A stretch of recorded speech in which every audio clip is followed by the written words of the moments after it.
another edition of the UK Law Weekly podcast with me, your host, Marcus Cleaver. This week we're going to be looking at the case of the Crown against Docherty, and the citation for this case is 2016 UKSC 62. The actual criminal law case against Docherty was pretty open and closed. In July 2012, Sean Docherty attacked his friend in an unprovoked attack. Another friend tried to intervene and was also injured in the process. Docherty was convicted of serious violent offences in November of that year, but importantly for the purposes of this case, because of the violent nature of the attacks and the apparent risk to the public of future harm, Docherty was classified as a dangerous offender. Under the Criminal Justice Act 2003, there was the possibility of an indeterminate sentence of imprisonment for public protection, or IPP as it is more commonly known. This basically allows the judge to specify a minimum amount of time that has to be served before a prisoner can be considered for parole. Even after this amount of time, though, it doesn't necessarily mean that the prisoner is going to be released, and that's why the sentence is indeterminate in nature. Docherty himself was sentenced to an IPP of 5 years and 4 months. The problems arise in this case when we note that a new sentencing regime was brought into force on the 3rd of December 2012 via the Legal Aid Sentencing and Punishment of Offenders Act 2012, or LASPO, and this act essentially abolished IPP. Docherty was convicted in November 2012 and sentenced on the 20th of December 2012, and so the question was which regime should apply. Remember that the abolishment of IPP was on the 3rd of December 2012, and so those two dates fall either side of that turning point. Fortunately, the government's commencement order did consider this possibility and stated that IPP would still be available for anyone convicted but not sentenced, as was the case for Docherty. However, he argued that this part of the order was unlawful for 3 main reasons. Firstly, there was an argument based on the principle of lex mitior, which basically states that a person should benefit from the lighter sentence when there has been a change in the law, and this principle operates in the UK via Article 7 of the European Convention on Human Rights, which states there shall be no punishment without law. Secondly, given that the purpose of the legislation was to remove IPP, the same piece of legislation cannot preserve that regime.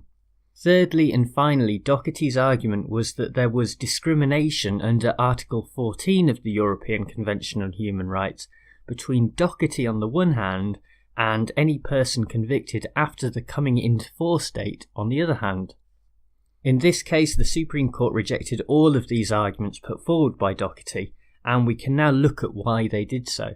In the first instance, the Supreme Court did note that the principle of lex mitior is certainly a part of the European human rights jurisprudence because of the case of Scopola and Italy No. 2 from 2010. However, this does not mean that the courts are required to look at all of the sentencing provisions between conviction and sentencing in order to work out which is more favourable for the prisoner. Indeed, the English practice of sentencing on the basis of the regime in place when the offence was committed does not contradict lex mitior, subject only to certain exceptions that don't apply in this case.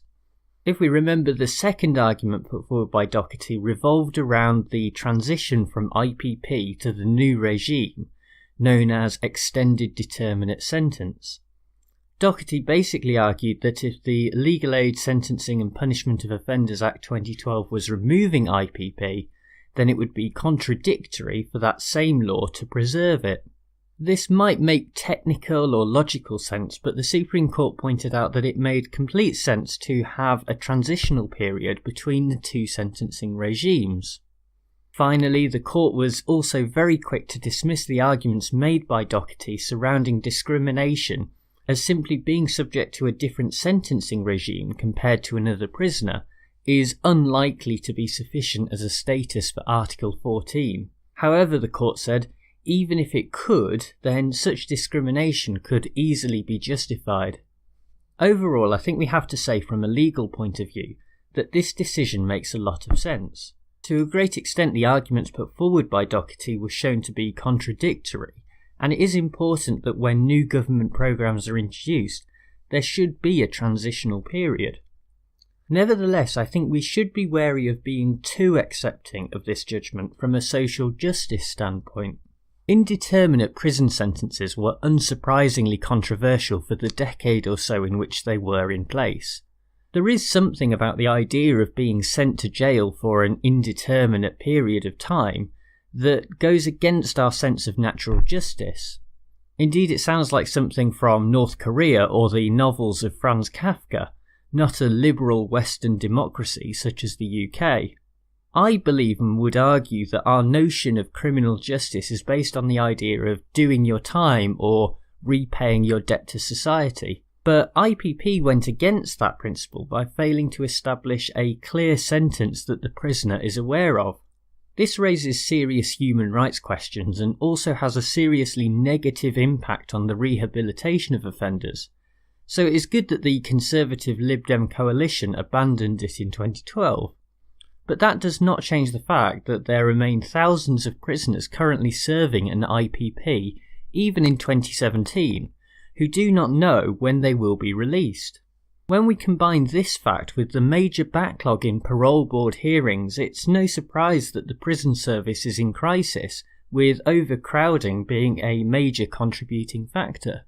Maybe the conviction of Docherty to an IPP was legally correct in these circumstances, but it is yet another man who finds himself subject to this backwards sentencing regime and has little to look forward to beyond a life behind bars.